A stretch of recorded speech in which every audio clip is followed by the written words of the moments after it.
1801. I have just returned from a visit to my landlord, the solitary neighbor that I shall be troubled with. This is certainly a beautiful country. In all England, I do not believe that I could have fixed on a situation so completely removed from the stir of society. A perfect misanthropist's heaven. And Mr. Heathcliff and I are such a suitable pair to divide the desolation between us. A capital fellow.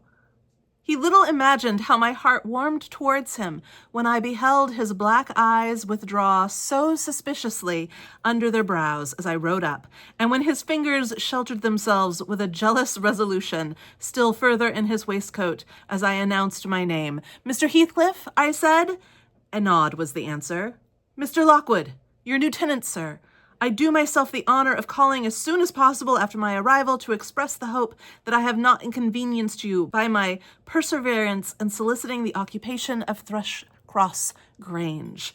I heard yesterday you had had some thoughts." "Thrushcross Grange is my own, sir," he interrupted, wincing. "I should not allow anyone to inconvenience me if I could hinder it. Walk in." The walk-in was uttered with closed teeth, and expressed the sentiment, "Go to the deuce." Even the gate over which he leant manifested no sympathizing movement to the words, and I think that circumstance determined me to accept the invitation. I felt interested in a man who seemed more exaggeratedly reserved than myself. Thus begins the subject of today's video, the first 3 chapters of Wuthering Heights. Lockwood.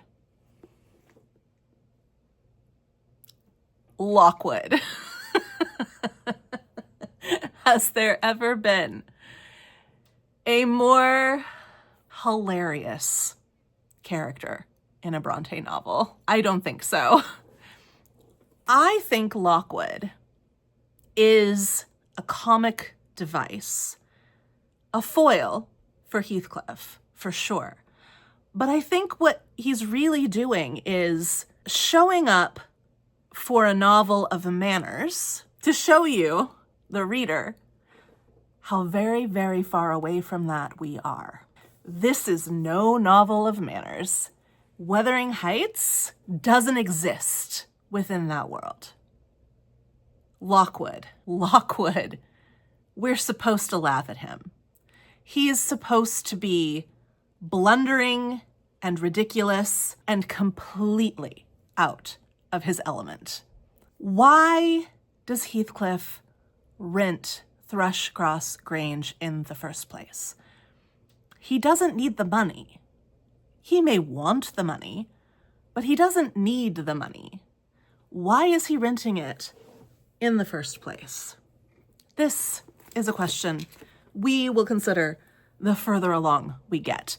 Yes, it's a plot device. He's renting it because Emily Bronte wanted a plot device. But this book is all about, controversial opinion here, boundaries. This book is all about boundaries. And we, the reader, actually have multiple gatekeepers, multiple boundaries set before us as we try to get deeper into the mystery that we first meet through the eyes of Lockwood. Lockwood, who is so entirely out of his depth. I mean, I have just returned from a visit to my landlord, the solitary neighbor that I shall be troubled with. This is certainly a beautiful country.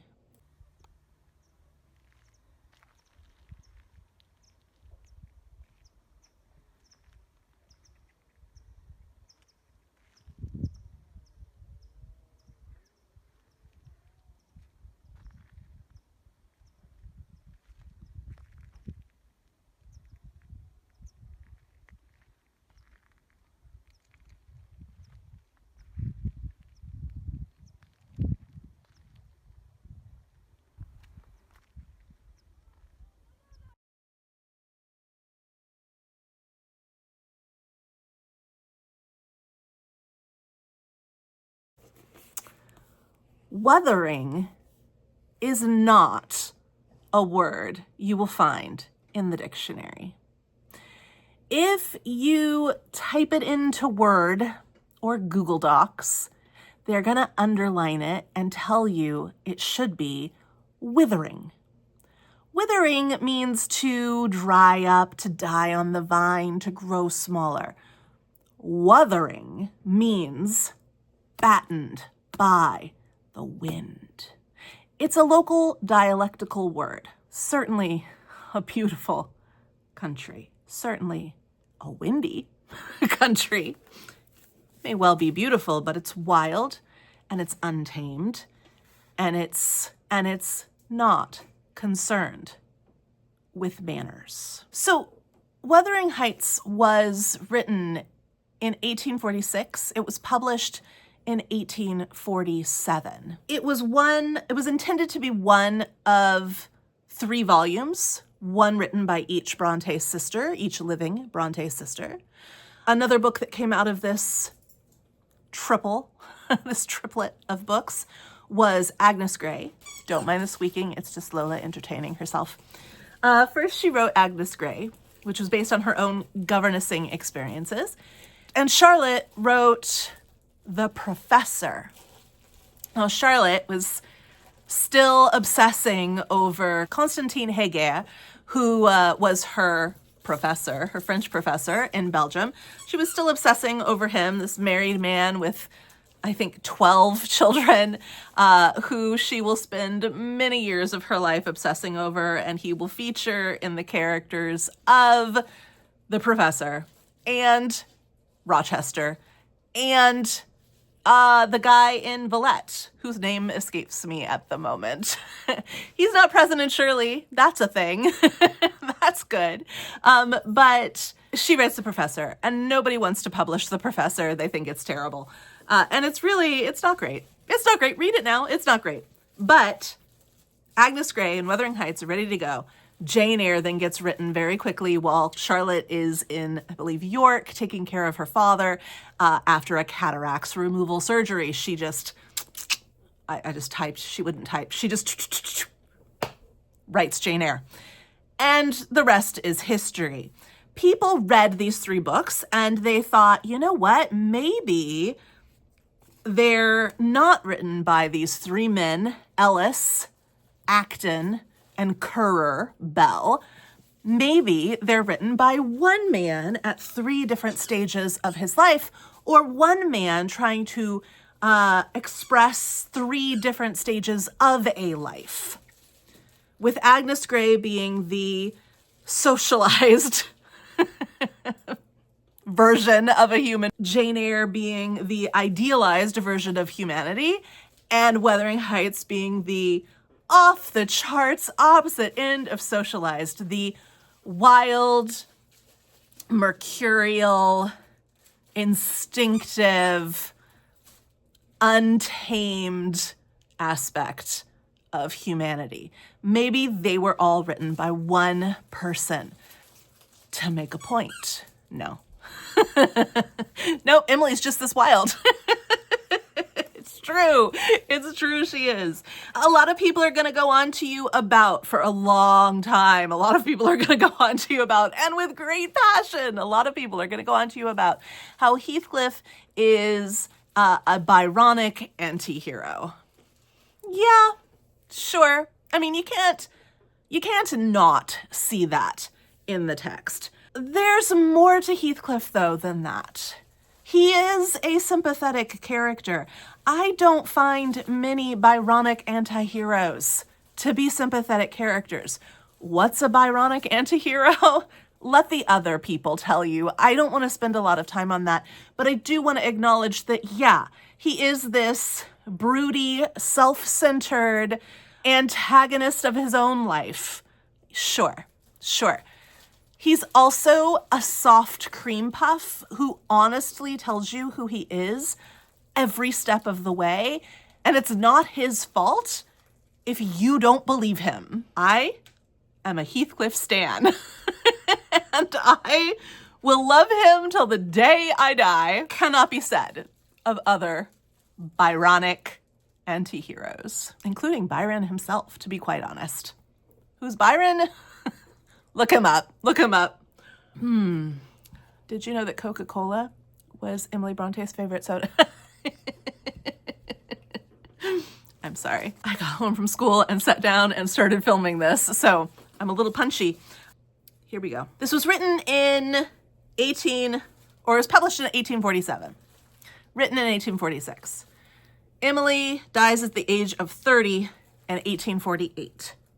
She dies of tuberculosis, which she catches from her brother Branwell, who dies never knowing that his sisters published these books. He dies never knowing that his sisters published these books on purpose because they didn't want him to feel bad. And also, he'd made some really damaging choices, and they didn't want to include him in something this important, this effort to stabilize their own futures. This was a time when men owned the women in their lives, quite literally. And if these women were not going to find husbands, which seemed highly unlikely as they turned 30, 31, 28, they needed some form of income. And none of them, except for Anne maybe, were very successful at being governesses or teachers. And so writing needed to be the thing, but writing was Branwell's thing. And Branwell was a screw up. And so they never told him that they had gotten these books published. He dies not knowing. And then they tell their father that they wrote these books. And he's very proud of them, which they weren't sure about based on the content of the books. And yet, I have to say, he was extremely proud of them. And there is the content of these books, which says to me Papa Bronte was a very open-minded man. And also that probably they had lots of conversations about the content of these books. And Emily was able to maybe elaborate or explain if she cared to do so, which she very well may have not. It's historical fiction, set in 1801, set very much in the Regency period. The Brontes had read Jane Austen. Charlotte, in particular, has some very negative things to say about Pride and Prejudice.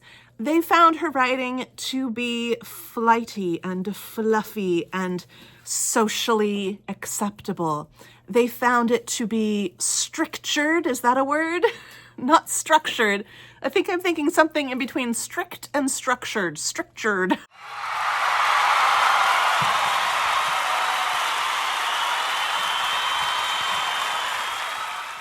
Which may or may not be a word.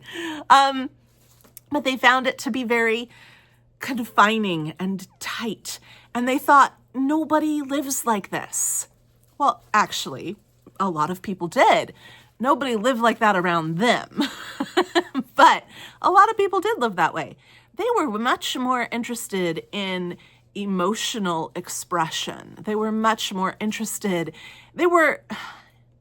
I wonder if they had read Sense and Sensibility, if they would have gotten along with Marianne Dashwood. But even Marianne Dashwood is more restricted, self-restricted than any of the Brontes, to be quite honest. But they set it, Emily sets it in the heart of the Regency period. And she wants to show you something different. She wants to show you something different. This is a very telling read. It's a very telling read. People go into it with some preconceived ideas based on what other people conceive about this book. It's been around for over 100 years. People know this book, whether they've read it or not, and they have ideas. I get so much pushback every time I say this is a romance. First of all, it absolutely is a romance. It's a Gothic romance. Not in the sense of romantic love, but in the sense of being concerned with the emotional expression, particularly as seen through nature. No one can argue with me that it is not a romantic book. It is absolutely a romantic book, and a Gothic one at that. And yet when I say it is a romance, I do mean it is about love. It is a love story. It's not a cookie cutter prescribed mass market paperback romance. I never would claim that. And it's not the kind of love you want to aspire to. But to say this isn't a romance is a lie. Hard words. Speak hard words today. Do you know who said that? Speak hard words today. And do you know the rest of the quote? Gotta look up your transcendentalists. But those are hard words for some people to swallow. Here is the thing. I'm gonna go through some of my notes here. Here is the thing. There are two kinds of readers of this book. There are those who fall into the "this is not a love story" camp. If that's you, congratulations, you are civilized, socialized, normalized, Lockwoodized, controlled. Nothing wrong with that. Nothing wrong with that. But that is not what this book is. If even for a moment, find yourself in the "it's a love story" camp, then you, my friend, are elemental. You are vulnerable. You are shadowed. And you are impulsive. Heathcliff versus Linton. Not Lockwood, Linton. We haven't met him yet. But Heathcliff versus Linton. If you want to tell me this is not a romance, then you fall into the Linton camp. And if you want to tell me this is a romance, then you fall into the Heathcliff camp. And I know a lot of you are like, I don't want to be like Heathcliff. Well, sure you do. Sure you do. And you'll understand why I say that by the time we reach the end of this book. And oh, there is so much book to get to. When I say it's a Gothic romance, this is what I mean. I've written all of this down, so I'm gonna just kind of read some things, and then we'll get into the discussion point by point of some of the lines in the first 3 chapters. So this is Gothic romance, to be precise, which means that it is preoccupied with emotion, emotional responses, particularly emotional responses to nature and the mysterious unknown shadows that move and bind. That move and bind. It has sensational plot lines. It's not sensationalist. It's not like Mary Elizabeth Braden, but it is, or Wilkie Collins, but it is Gothic. It's more Gothic than The Monk or Udolpho. It's Gothic. This was a shocking novel. And you will find modern adaptations and treatments. I'm looking at you, 2026, Wuthering Heights.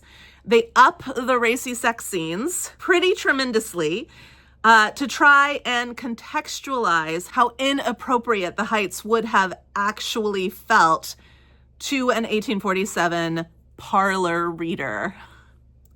Just a person sitting in their Victorian parlor reading their little books.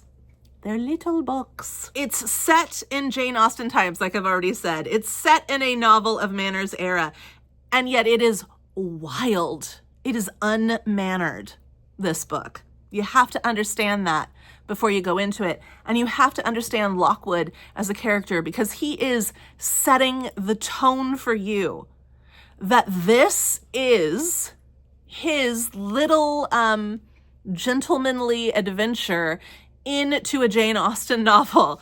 And he does not get that. Not in the least. He gets cold, scary ghost hands grabbing him through broken windows. You don't see that in Jane Austen. So it's set in Jane Austen times. It's set in a novel of manners era, and yet it is wild. Anne Radcliffe reads, I wrote this for myself, Anne Radcliffe reads like Winnie the Pooh in comparison to Emily Bronte. And it's true. It would have felt as if all you'd ever seen were Hallmark movies, and then, bam, a Lifetime movie hits your screen. Compelling, addictive, dark, broody, unpredictable, but obvious. What a delicious shock this book would have been, and how unsocialized, uncivilized, immoral, unchristian, uncontainable, inexcusable, abnormal it would have been to watch this timeless love nurture, destroy, and rebuild generations. Make no mistake, it's a love story. The public loved it. The elites hated it. And here we go. And here we go into it. With that, here we go into it. So it's important to remember this idea of boundaries, because we're always going to be kept multiple steps away from the actual thing. Chapter 1 has already happened by the time we read it. And not only has it already happened by the time we read it, we're reading it as filtered through Lockwood and his very perceptive presence, his very buffoonish, is that a word we can say today? Buffoon? I don't know. His very clown-like presence. He doesn't get it. He doesn't get anything. He thinks that he is something that he is not. He thinks that he understands Heathcliff, but he doesn't understand anything at all. Now, it's interesting that the very first word, the very first sentence of this book is a year. It's as if Emily is trying to give us something concrete, because she knows what we're about to read is going to be incredibly hard to swallow.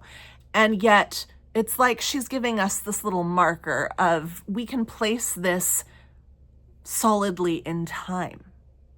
There will have been witnesses. 1801 happened, and here it is. Okay?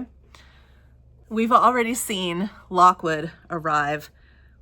He thinks it's a beautiful country. He doesn't see what's actually there.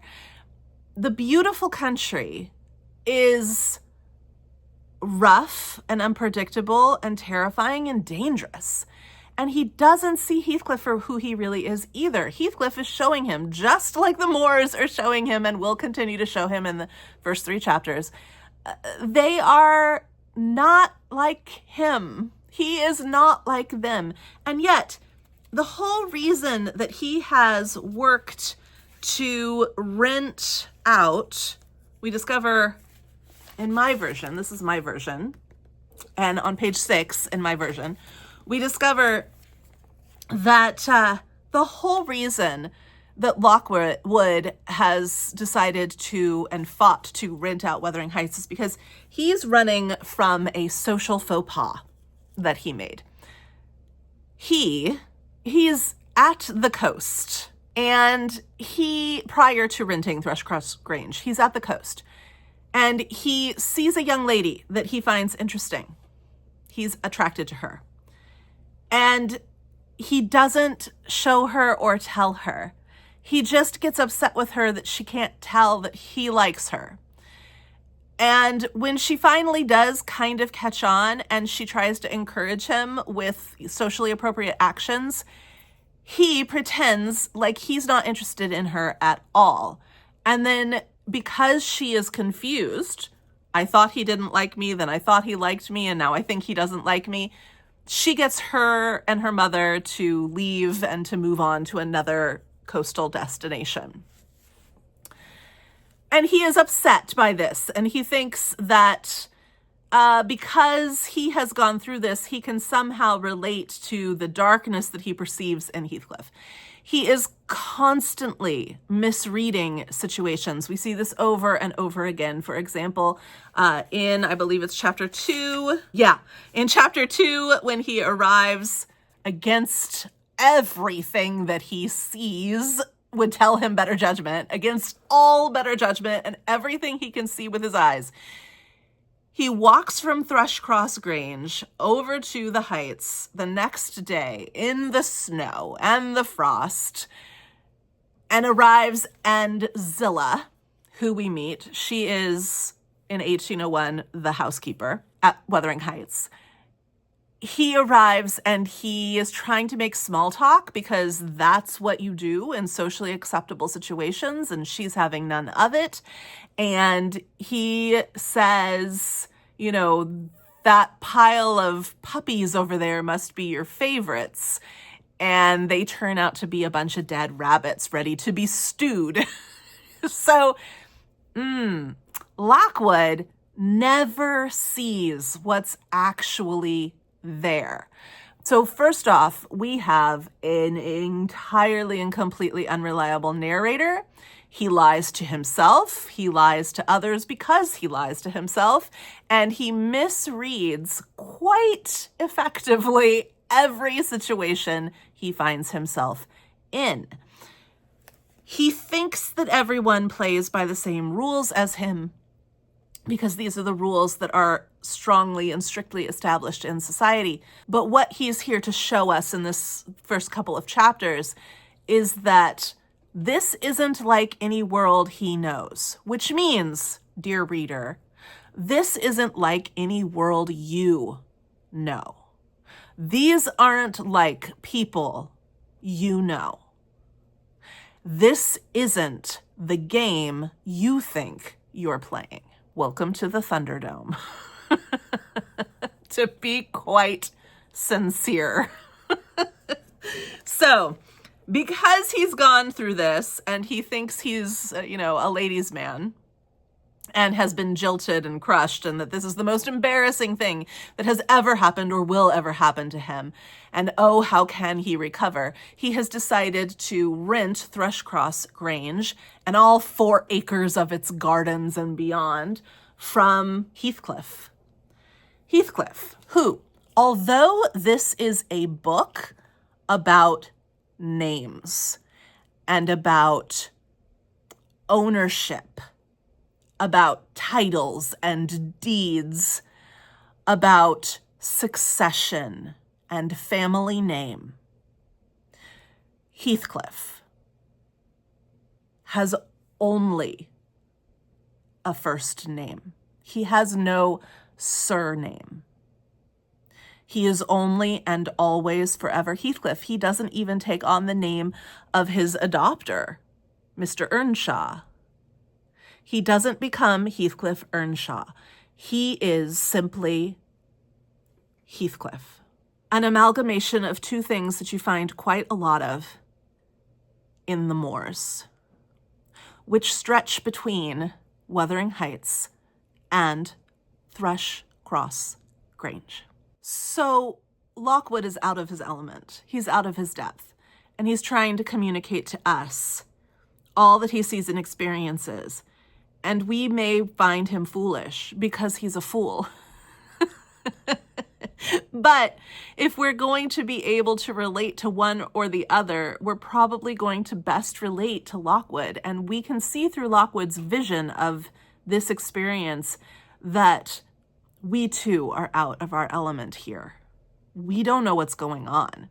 We can't anticipate how these people are going to behave. Because even though they are more honest than Lockwood, that's not what society has taught us should be happening. So Heathcliff shows you from the very beginning who he is. He's not kind, he's not nice, he's not welcoming, he's not interested. He's not like Lockwood, and Lockwood is trying so hard to make it as if he is. We should also probably talk about Joseph. We meet Joseph in chapter 1, and Joseph is completely unintelligible. Completely unintelligible. And I've heard it argued that he is completely unintelligible because Lockwood cannot understand him. And I think that's a valid argument for sure.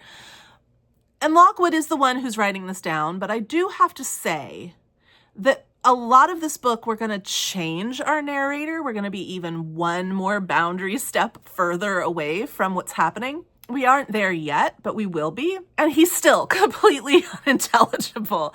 And maybe that is still Lockwood trying to write down, the vernacular of what people say and how he mishears the odd to him pronunciations of common everyday words. But Joseph is unintelligible. He is an unintelligible character. I think wrapped up in that too from Emily, she is trying to capture the vernacular of her land, of where she's from, of this Yorkshire village. And she is definitely attempting to do that. But why is she attempting to do that in the way that she does and with the character that she does? Because there has to be some element of other people speaking this way, and it just doesn't show up in the other characters. So why Joseph? Why does Joseph get the glory of being the singularly most unintelligible character in any Bronte novel? Why Joseph?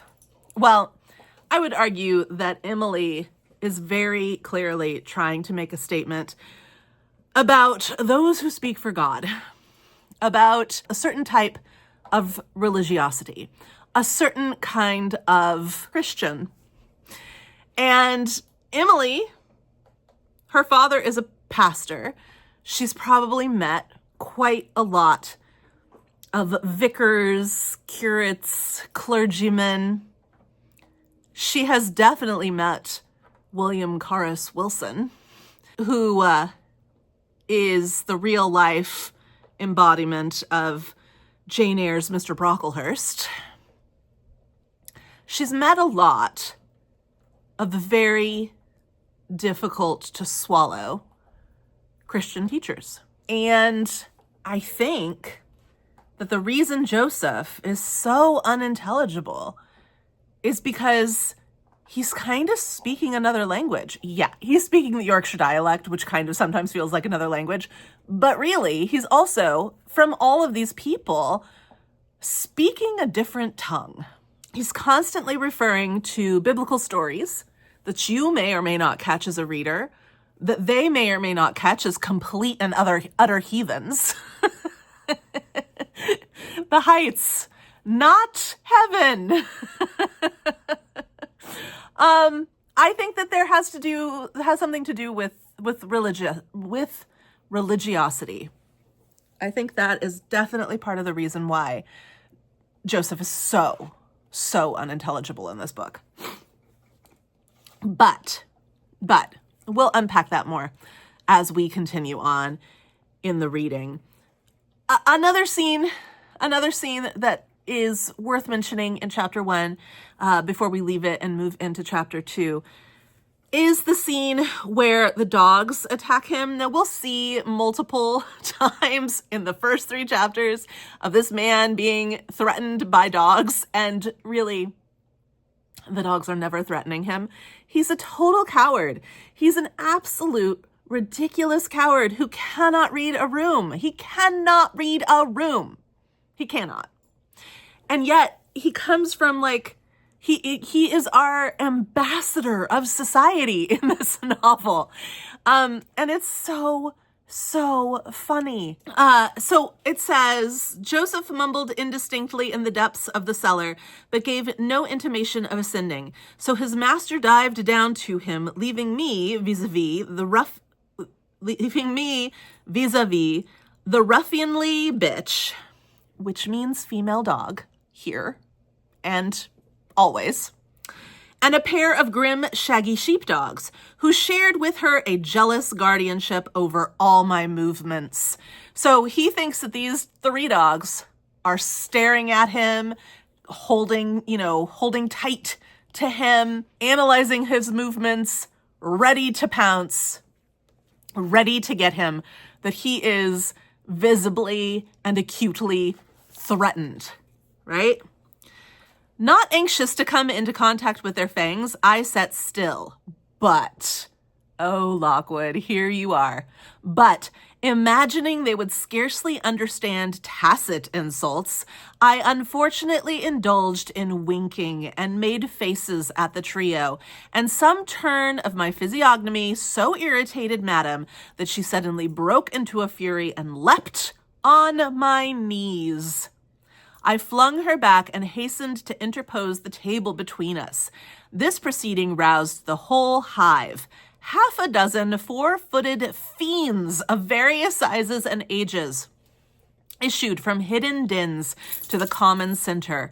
I felt my heels and coat laps peculiar subjects of assault, and parrying off the larger combatants as effectually as I could with the poker, I was constrained to demand aloud assistance from some of the household in re-establishing peace.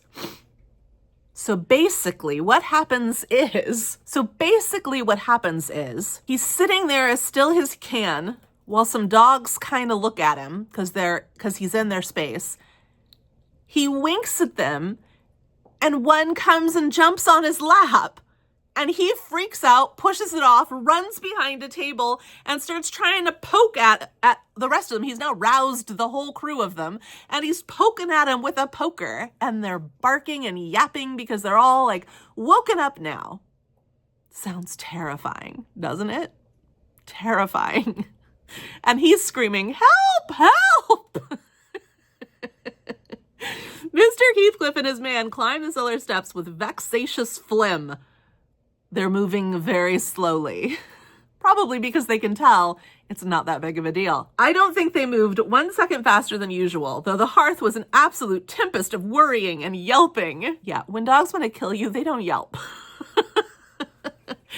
Happily, an inhabitant of the kitchen made more dispatch, a lusty dame who tucked up gown, bare arms, and fire-flushed cheeks rushed into the midst of us flourishing a frying pan and used that weapon and her tongue to such purpose that the storm subsided magically and she only remained heaving like a sea after a high wind when her master entered on the scene. "What the devil is the matter?" he asked, eyeing me in a manner that I could ill endure after this inhospitable treatment. "What the devil indeed," I muttered. "The herd of possessed swine could have had no worse spirits in them than those animals of yours, sir. You might as well leave a stranger with a brood of tigers."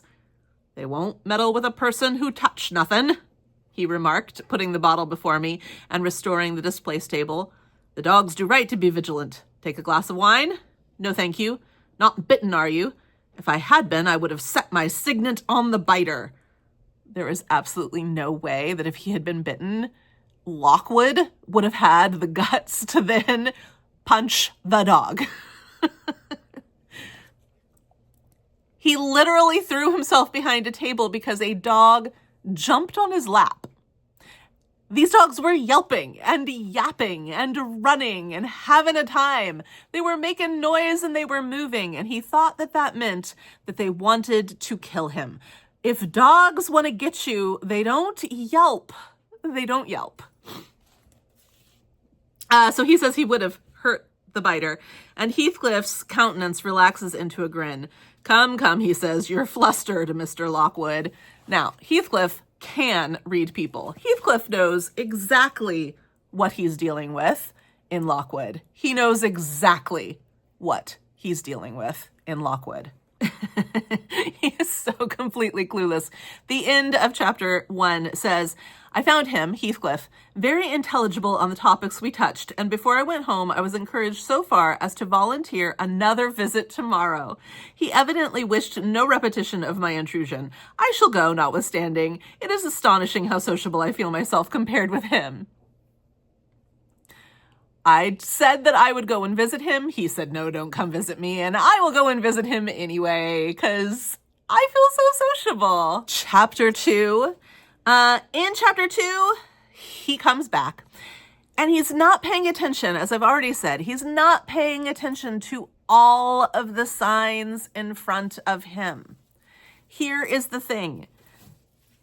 It's misty. It's cold. These are words used to describe the weather, that he uses to describe the weather and the walk and the moor, right? The heath.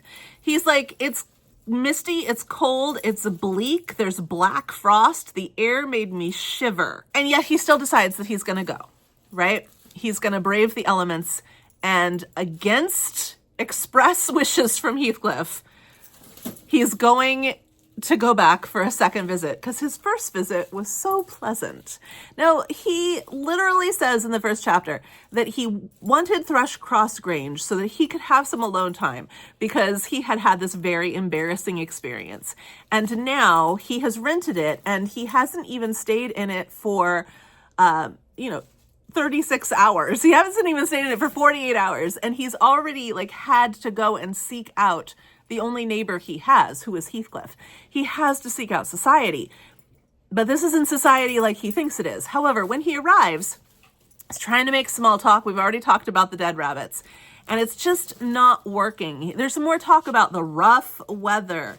He mistakes, he's got these multiple cases of mistaken identity here. He jumps to so many conclusions. And he's constantly trying to figure out, who is who in society? Who are the servants? Who are the relations? Who does he need to, be good to? And who can he be kind of bossy to? He has no idea, and he can't figure it out based on how people behave or speak or look. And this really throws him off particularly when he meets Zillah, and particularly who he thinks is Mrs. Heathcliff. He thinks Zillah is Heathcliff's wife, but she's a servant in the home. And when he meets Hareton, you would do well, I think, if your book does not have a family tree or a character connectedness map, a character map, you would do well to make one, I think. In the first 3 chapters, we meet the following people. Oh, it's in here. In this order. First, of course, we meet Lockwood. Then we meet Heathcliff, and then Joseph. And then above the doorway in Wuthering Heights in chapter 1, we meet Hareton Earnshaw from the 1500s. So the family founder, kind of, the one who builds the heights in the 1500s. This is an established family. This is an established name. Then we meet Zillah, and then we meet Hareton. I've written it down as Hareton the Younger just to distinguish, but there's the modern, the 1801 Hareton, and his predecessor, the 1500 Hareton. And then we will meet Catherine, and then we will meet Hindley and Francis. We will meet all of those people in these 3 chapters in that order. So you may want to go back and write them down, or you may want to make for yourself a character map, or look to see if your copy has one. This does not, but I have another copy that does. When he meets Hareton the Younger, Hareton is rough. He presumes that Hareton must be some sort of servant, some sort of farm worker at the Heights, because he's dirty and he's rough and not well-spoken, he thinks. Not well-spoken. But he couldn't be more wrong. You, as the reader, also probably don't know who Hareton is at this point. You will know Lockwood is making faux pas after faux pas. These socially centered mistakes, right? But you don't know who Hareton is right now. There's a moment where, once again, Lockwood tries to go by social norms and get him, have a cup of tea brought to him, but that doesn't work. On page 12 in my copy, on page 12, Heathcliff finds out he has some trouble getting into the Heights because everything is locked, because nobody's expecting him to come. They told him not to come. He said, I'm going to come anyway, and hello, here he is. And here's the thing. He's coming during the start of a snowstorm. He's going to get stuck there. And he couldn't read the signs. He didn't read the signs. He explains to you the signs. The whole lead up to this is explaining all the signs that he sees with the black frost and the bleak and the storms and the fog and all that stuff. But he doesn't listen to any of that he sees. He doesn't actually understand, comprehend, take in, absorb what he sees. And this is true of Heathcliff too. So around the same time that he starts to realize that he is in for a storm and he's going to be stuck in the Heights, he also comes to this conclusion. I no longer felt inclined to call Heathcliff a capital fellow. Because he wants somebody to guide him home, and Heathcliff is like, no, that's like suicide. Nobody's going home in this. Like, you're stuck here. Nobody's going home. He's like, I'm going to go. At one point, he tries to steal a lantern and run out, you know, and Joseph is like, hey, he's trying to steal our lantern. The whole thing is meant to be farcical. And if you're not laughing during the Lockwood parts in the first 3 chapters, well, the first 2 chapters, let's say, then you're not getting it. You're not getting it. So go back and reread if you didn't laugh the first time, and really, really think about how ridiculous this man's actions are and what is motivating that. And how it is meant to show us so very clearly how very different from anything that we would normally expect to happen, how very different it is at the Heights. How very different it is. But also how very obvious it should be to anyone with half a brain that things are not what you anticipate they will be. You may not know what they will be, but they are not, you can be sure that they are not what you think they should be. And so you can't play by your social rules here. They don't work. People aren't playing by them. On page 13, he has another faux pas where it comes out that he thinks that Zillah is Heathcliff's wife. And he says, I'll venture to say that surrounded by your family and with your amiable lady as the presiding genius over your home and heart. Heathcliff interrupts, my amiable lady, with an almost diabolical sneer on his face. Where is she, my amiable lady? Mrs. Heathcliff, your wife, I mean. Well, yes, you would intimate that her spirit has taken the post of ministering angel and guards the fortunes of Wuthering Heights even when her body is gone. Is that it? So we know there is or was a wife who is not present at the Heights. The thing is, though, that how is he supposed to know? How was Lockwood supposed to know that Heathcliff, yes, he's made a faux pas, and he's mentioned a woman who is either gone or possibly dead, and misunderstood a connection between the woman that is there and Heathcliff. The thing is how was he supposed to know? In his society, if he made a faux pas like that, he would rely upon the other people in the situation to do their best to lessen or minimize the embarrassment, to provide a way out, some kind of guidance away from the mistake. Heathcliff deepens the embarrassment. Heathcliff pushes the button deeper and makes him feel like a total and complete fool. Social norms are not what you want them to be at the Heights. He just keeps going on, though.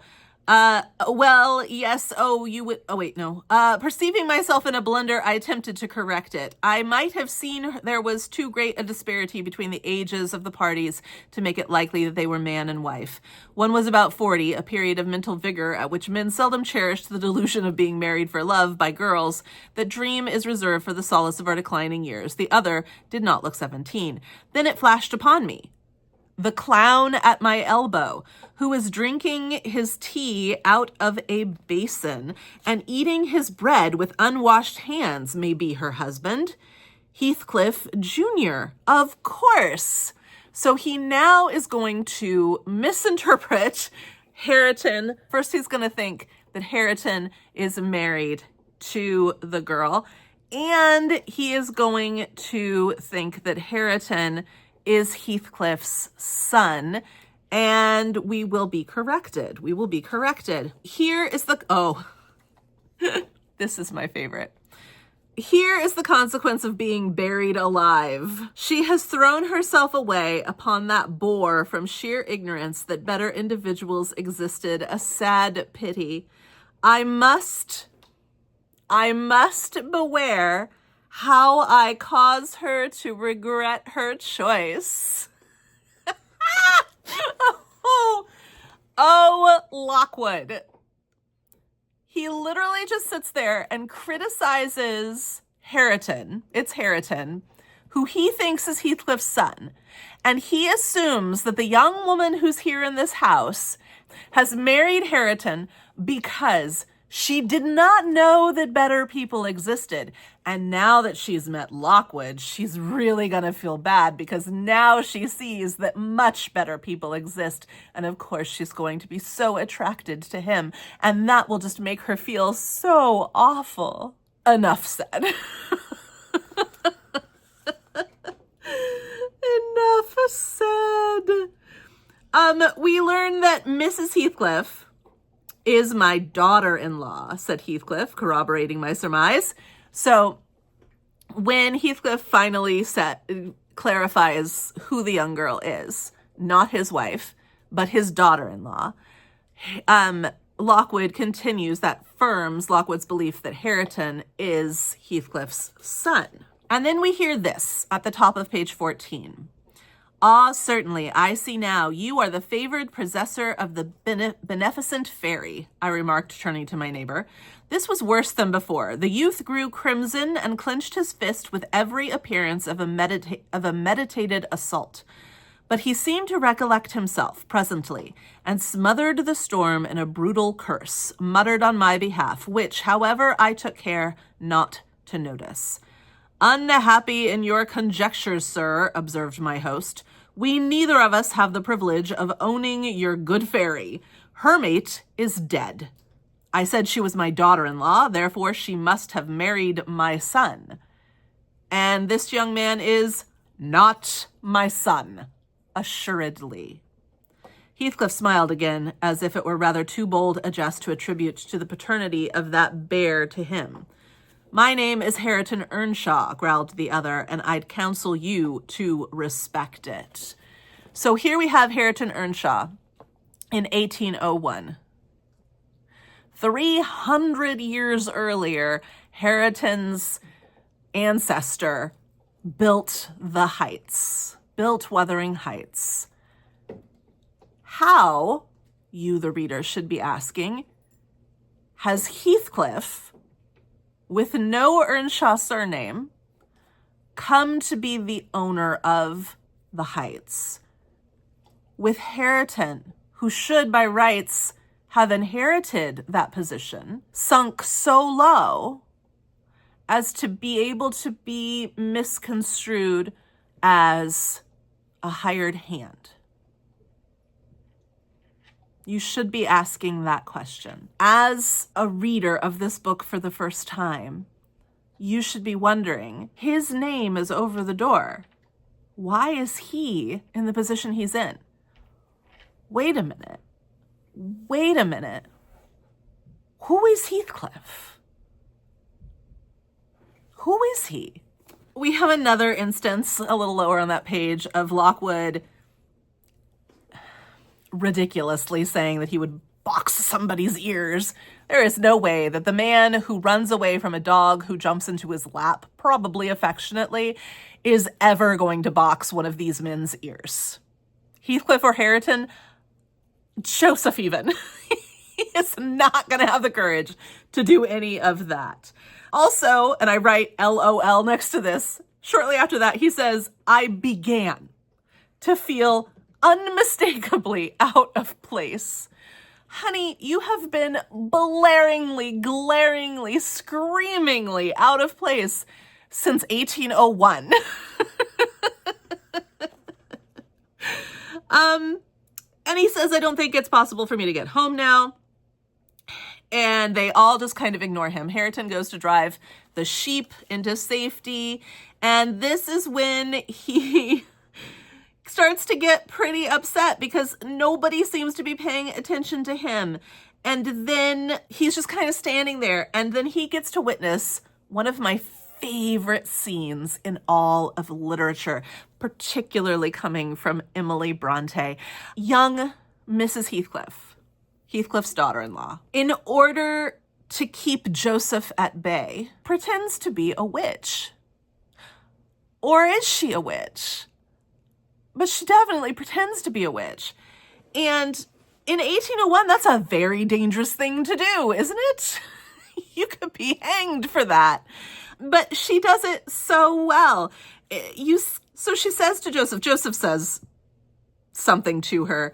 What does he say? I wonder how ye can fashion to stand near the idleness and war when all on 'em's gone out. Okay, so Joseph says something to the effect of, I wonder how you can just stand there, man. You know, this is the man who was going to punch somebody with a signet ring, right? But yet everybody goes running off to try and save something, secure something, batten down a hatch somewhere. And he is left standing. He just stands there stewing. Who's going to take me home? Who's going to take me home? Right? And so Joseph calls him out on it. Like, you're a man and you're just standing there by the fire while everybody else goes out and takes care of business. Mrs. Heathcliff responds to Joseph with, "You scandalous old hypocrite," she replied, because where's Joseph? "Are you not afraid of being carried away bodily whenever you mention the devil's name? I warn you to refrain from provoking me, or I'll ask your abduction as a special favor," as if she can ask special favors from the devil. "Stop, look here, Joseph," she continued, taking a long, dark book from a shelf. "I'll show you how far I've progressed in the black art. I shall soon be competent to make a clear house of it. The red cow didn't die by chance, and your rheumatism can hardly be reckoned among providential visitations." "Oh, wicked, wicked," gasped the elder. "May the Lord deliver us from evil." "No, reprobate. You are a castaway. Be off, or I'll hurt you seriously. I'll have you all modeled in wax and clay. And the first who passes the limits I fix shall, I'll not say what shall be done, but you will see. Go, I'm looking at you." The little witch put a mock malignity into her beautiful eyes, and Joseph, trembling with sincere horror, hurried out, praying and ejaculating, "Wicked, wicked," as he went.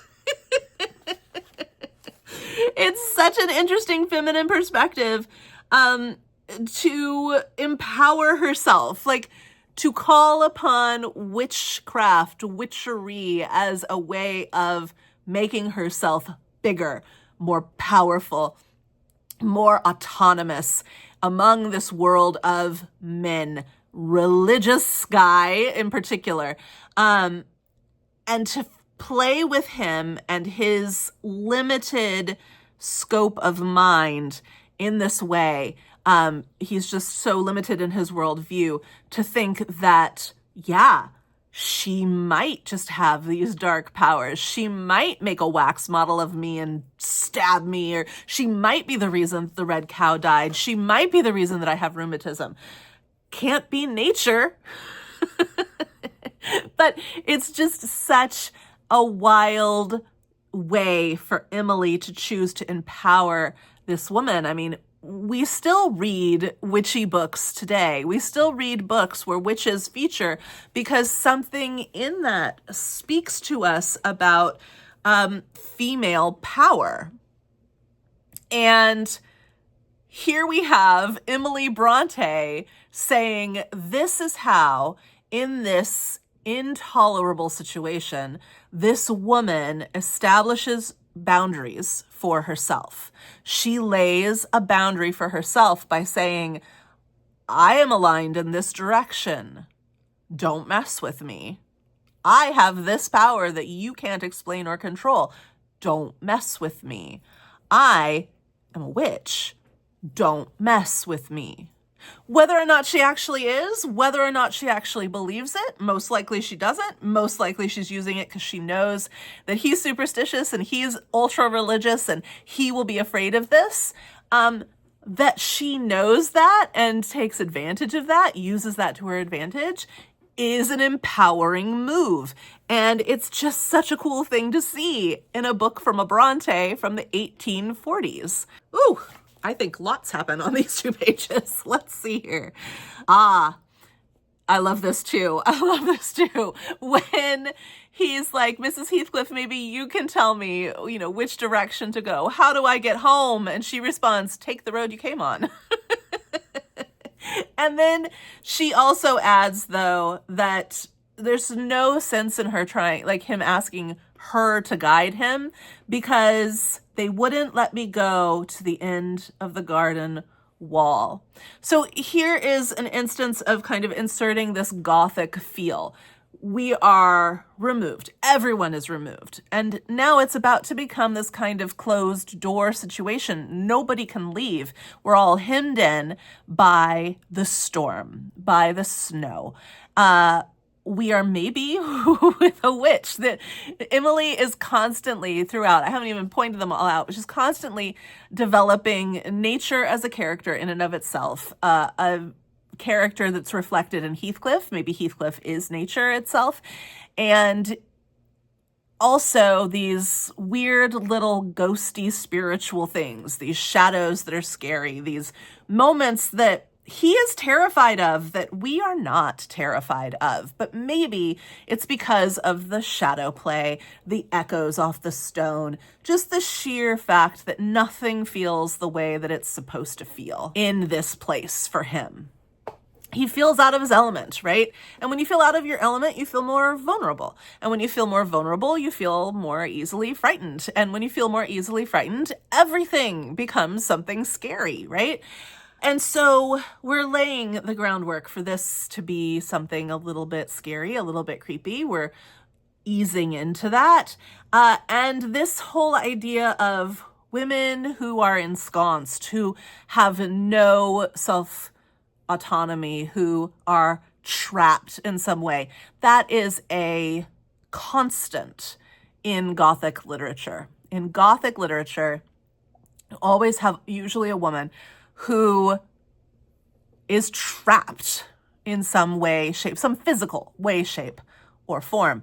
And here we have her, Heathcliff's daughter-in-law, who for reasons that we don't understand, because we just watched her take down a man and his ego by claiming to be a witch. Like, she seems to be quite a powerful person. And also, as the daughter-in-law of the owner of the house, you would think she would be free to roam.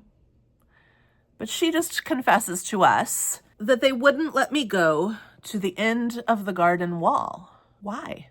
It is established that, well, he has another run-in with some dogs, which is absolutely hilarious, because he's starting to get scared that he's actually gonna have to stay here, but he's also just starting to get scared, right?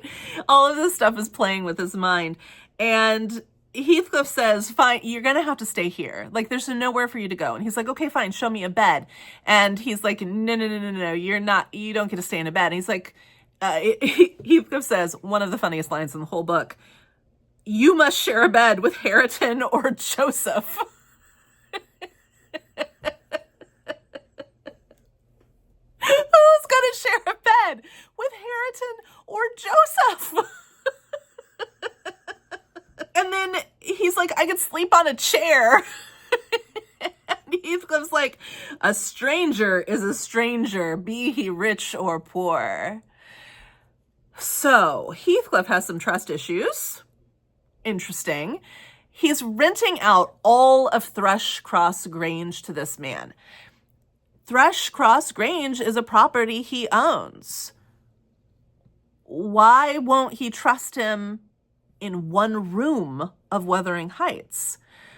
By all descriptions, Thrushcross Grange is a much nicer home. Why is he being so weird about Wuthering Heights, which seems to be so run down? Which should also maybe bring to mind the question for a first-time reader, why doesn't Heathcliff live at Thrushcross Grange if it's so much nicer? Why is he at the Heights? Lots of things that you should be wondering about. Lots of things that Lockwood should be wondering about, but doesn't. But he doesn't catch on that there's some sort of strangeness about the fact that Heathcliff will allow him to have full reign of Thrushcross Grange and not one bed in his own home. He gets real scared. He grabs a torch or a lantern. The only reason that we know that he grabs a lantern is because we hear Joseph start to yell, "Master, master, he's stealing a lantern." So that happens while they're having this discussion. Hareton actually very kindly says, I'll walk him as far as the park. But Heathcliff says, "You'll walk him to hell." And then Mrs. Heathcliff says, "A man's life is of more consequence than one evening's neglect of the horses. Somebody must go." And Hareton responds, "It's not you to tell me what to do." It's not at your command. If you set store on him, you'd better be quiet. If you set store on him, if you're interested in him, then you better shut up. What is going on in this home? What is going on? This is the conversation we just heard. "I'll walk him to the park." You won't walk him to the park. Somebody needs to take care of him. A human life is more important than a horse's life. If you care anything about him, you'll shut up. What is going on? "Oh, Lola, I wasn't yelling at you. Come here, baby." If you care anything about him, you'll shut up. That scared her. "You's the good girl. I not tell you to shut up. You didn't even make any noises. No, you didn't even make any noises." Okay, so you should be wondering what is going on. And she responds, "Then I hope his ghost will haunt you, and I hope Mr. Heathcliff will never get another tenant till the Grange is a ruin." "She's cursing us," responds Joseph. And that is when our friend grabs the lantern and starts to try to run to the garden gate. And Joseph starts screaming, "Master, master, he's stealing a lantern." And then he calls on the dog to go and get him. The dog's name? Gnasher. On opening the little door, two hairy monsters flew at my throat, bearing me down and extinguishing the light, while I mingled guffaw from Heathcliff and Hareton, put the copstone on my rage and humiliation. Fortunately, the beasts seemed more bent on stretching their paws and yawning, and flourishing their tails than devouring me alive, but they would suffer no resurrection. So once again, he's had a run-in with some vicious animals. They're yawning and stretching and wagging their tails.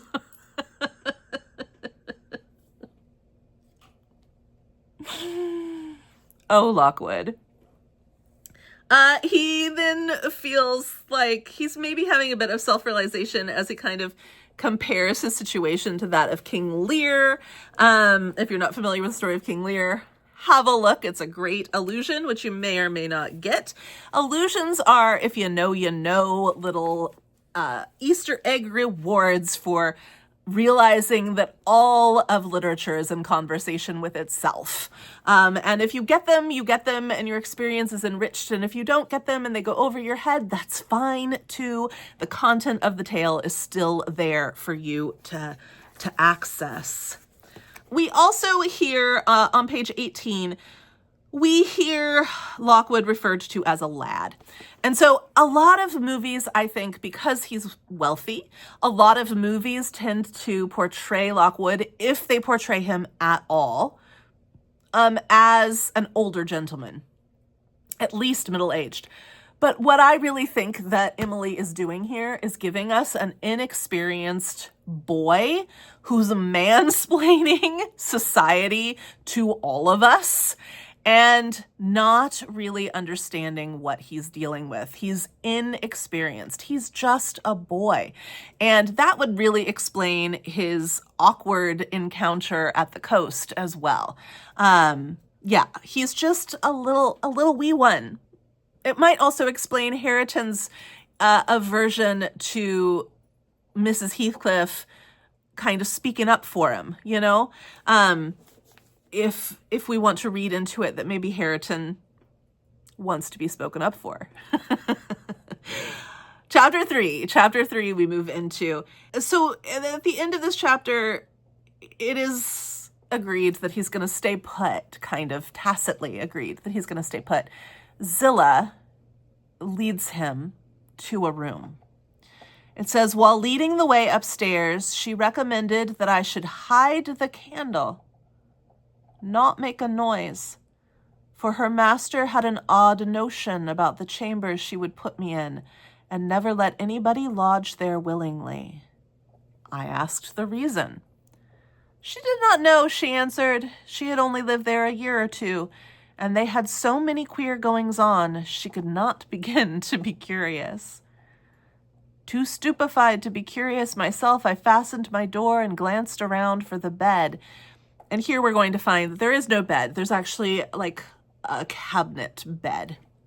He's going to crawl into this cabinet bed and he's going to find books. He's going to be excited about those books. But the thing about those books is they weren't read. He makes a judgment call. He's like, these people did not use these books for what they were meant to be used for. They sullied them. They lowered them to their level, and they used them as diaries.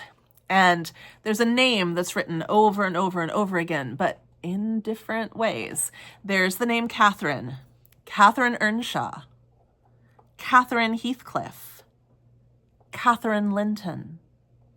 I'd mark that as a bit of foreshadowing if you've never read this book. And then this really kind of cool, almost cinematic thing happens on the page. It says that I continued spelling over Catherine Earnshaw, Heathcliff, Linton, till my eyes closed, but they had not rested 5 minutes when a glare of white letters started from the dark as vivid as specters, and the air swarmed with Catherines. All the little Catherines, all the letters, like little lights, like little smoky clouds swarming through the air. It's a very cool image. It's a particularly cool image for someone in 1847 to have written. I think. And then he gets this kind of zoom into, because he starts to read some of the diary entry, like around the edges, anywhere in a book where there's some blank pages. This Catherine Earnshaw, Heathcliff, Linton person has written about some events that have happened. And he reads a couple of them, like he's reading someone's personal diary. And he gets a little bit of insight that should cause you as the reader to have even more questions, because in them feature this Catherine person and Heathcliff and Joseph and someone named Hindley and his wife Frances. And in this little excerpt of life, of history, it is demonstrated that Heathcliff has been brought so low by Hindley, and that Catherine and Heathcliff are very rebellious, and they're meant to be, on a Sunday, they're meant to be listening to and learning from the Bible and being silent and quiet and contemplating the Bible and listening to 3 hours of talking by Joseph, of all people, about the Bible. And they are being rebellious in that. And they get in trouble with Hindley and Frances. Hindley, who is Catherine's brother. And Hindley, as Catherine's brother, for some reason, has brought Heathcliff very low. Heathcliff, on page 22, it says, poor Heathcliff. Hindley calls him a vagabond and won't let him sit with us, not eat with us any more. And he says he and I must not play together, and threatens to turn him out of the house if we break his orders. He has been blaming our father, how dare he, for treating Heathcliff too liberally, and swears he will reduce him to his right place. Heathcliff, the owner of Wuthering Heights and Thrushcross Grange. Brought so low? How does Heathcliff become the owner of Wuthering Heights? Who is Heathcliff? Who is Heathcliff? And then the guy falls asleep and he has this dream about 70 times 7, and I have talked extensively about sevens. I have talked extensively about sevens, and I will say more about sevens. So he then wakes up and he remembers where he is, and the wind is hitting, is having a fir tree in particular hit the window. And it says, I heard distinctly the gusty wind and the driving of the snow. I heard also the fir bough repeat its teasing sound, and I ascribed to it the right cause. But it annoyed me so much that I resolved to silence it, if possible, and I rose and endeavored to unhasp the casement. The hook was soldered into the staple, a circumstance observed by me when awake but forgotten. I must stop it, nevertheless, I muttered, knocking my knuckles through the glass, and stretching an arm out to seize the importune branch, instead of which my fingers closed on the fingers of a little ice-cold hand. The intense horror of nightmare came over me. I tried to draw back my arm, but the hand clung to it, and a most melancholy voice sobbed, "Let me in, let me in." "Who are you?" I asked, struggling meanwhile to disengage myself. "Catherine Linton." Let's just remember that the ghost refers to herself as Catherine Linton. It replied shiveringly, "Why did I think of Linton? I had read Earnshaw 20 times for Linton."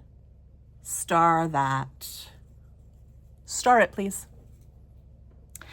"I'm come home. I lost my way on the moor." As it spoke, I discerned obscurely a child's face looking through the window. Terror made me cruel. Terror makes everyone cruel at Wuthering Heights. I want you to underline that. Terror made me cruel. In my book, it's on page 25, kind of lower middle. Terror made me cruel. Everyone at the Heights eventually ends up being cruel in some way, shape, or form. And finding it useless to attempt shaking the creature off, I pulled its wrist on the broken pane and rubbed it to and fro till the blood ran down and soaked the bedclothes. Still it wailed, "Let me in," and maintained its tenacious grip, almost maddening me with fear. "How can I said at length. "Let me go if you want me to let you in." And the fingers relaxed. I snatched mine from the hole, hurriedly piled the books up in a pyramid against it, because books always stop ghosts from coming through windows. And stopped my ears to exclude the lamentable prayer, because stopping my ears, if I can't hear it, it's not there. Lockwood. The fingers, begone, I shouted. "I'll never let you in, not if you beg for 20 years. It's 20 years. 20 years. I've been a waif for 20 years. Star that too. We'll come back to these things. The ruckus wakes people up. We see we're closing in to the end here. Heathcliff comes in, and at first he's like, "What are you doing in here?" He says, "Zilla gave me the room, blame her." And he's like, "Just shut up and go to sleep." And he's like, "I'm getting out of here. I got to get out of here." There's talks of ghosts and goblins and everything. When he explains to Heathcliff a little bit of what he thinks he saw, Heathcliff no longer cares about his existence. He just wants him out of that room. And Heathcliff begs that little ghost to come back. In fact, when Heathcliff finds out what he heard and saw, he offers him his own room. He says, "Mr. Lockwood, you may go into my room. You'll only be in the way coming downstairs so early, and your childish outcry has sent sleep to the devil for me." And an uncontrollable passion of tears sobbing, come in, Kathy, do come, oh do, once more, oh my heart's darling, hear me this time, Catherine, at last. There's further witchiness when we learn that one of the cat's names is Grimalkin, which is a common witch's cat's name. There's a sinister flame. And Heathcliff walks him back. He walks him back to Thrushcross Grange. Here we leave off in chapter 3. We leave off with him at home at Thrushcross Grange, getting warm after his ordeal, his huge ordeal. And we should be left with so many questions. The main question, of course, being, who is Heathcliff? Who is he? We read some poems, so let's quickly do a pass through some of them. I don't think that I saw anything that I felt particularly compellingly connected to Wuthering Heights in this book, or in this set. But some of the poems did stand out to me. There's Remembrance. I particularly liked Remembrance. Cold in the earth and the deep snow piled above thee, which I suppose this could be a little bit Wuthering Heights-ish. Cold in the earth and the deep snow piled above thee, far, far removed, cold in the dreary grave, have I forgot my only love, to love thee, severed at last by time's all-severing wave. Now when alone do my thoughts no longer hover over the mountains on that northern shore, resting their wings where heath and fern leaves cover thy noble heart forever, evermore. It goes on, but I really liked that one. Let's see, what else? Oh, in Hope, poem IX number 141, Hope. There is a line here, which I just thought was so cool. It says, stretched her wings and soared to heaven, went and ne'er returned again. So this is all about Hope. Hope was but a timid friend. She sat without the grated den, watching how my fate would tend, even as selfish-hearted men. She was cruel in her fear. Through the bars one dreary day, I looked out to see her there, and she turned her face away.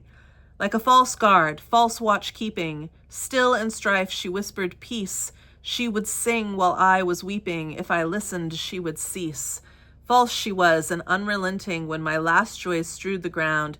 Even sorrow saw repenting those sad relics scattered round. Hope whose whisper would have given balm to all my frenzied pain, stretched her wings and soared to heaven, went and ne'er returned again. And of course, this reminded me of Emily Dickinson. Known to love the works of the Brontes, particularly Emily. Emily Dickinson would go on in 1861. This is written in 1846.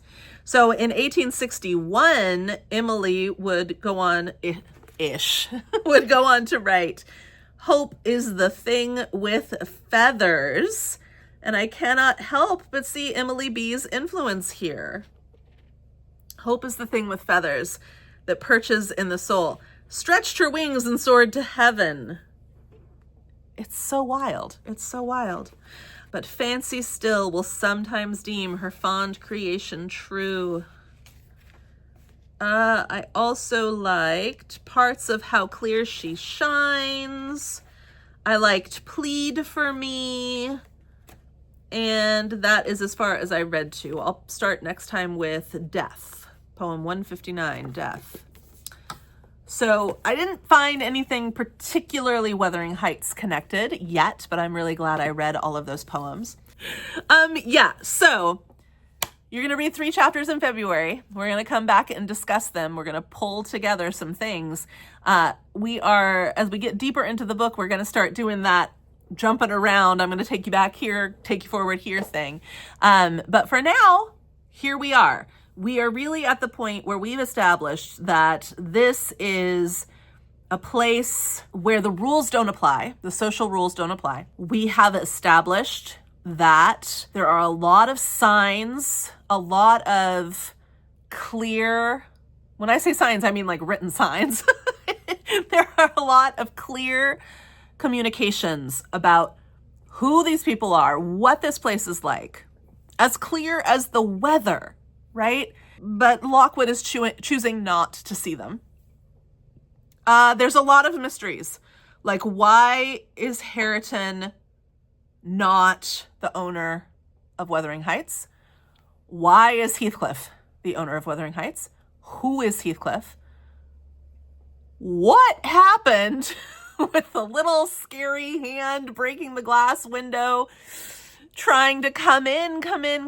20 years she's been gone. 20 years she got lost on the moor. He was about to get lost on the moor. He was about to get lost on the moor, and they wouldn't let him. And here she was, come home after 20 years of being lost on the moor, and calling herself Catherine Linton. And who was Heathcliff's son? And where is Heathcliff's wife? And why can't the cute little witchy girl go past the garden wall? And how vicious are these dogs? That's your real question. Emily Bronte loved dogs. She absolutely loved dogs. Dogs feature quite heavily in these first 3 chapters. That's it. Until we meet again. Let's go read.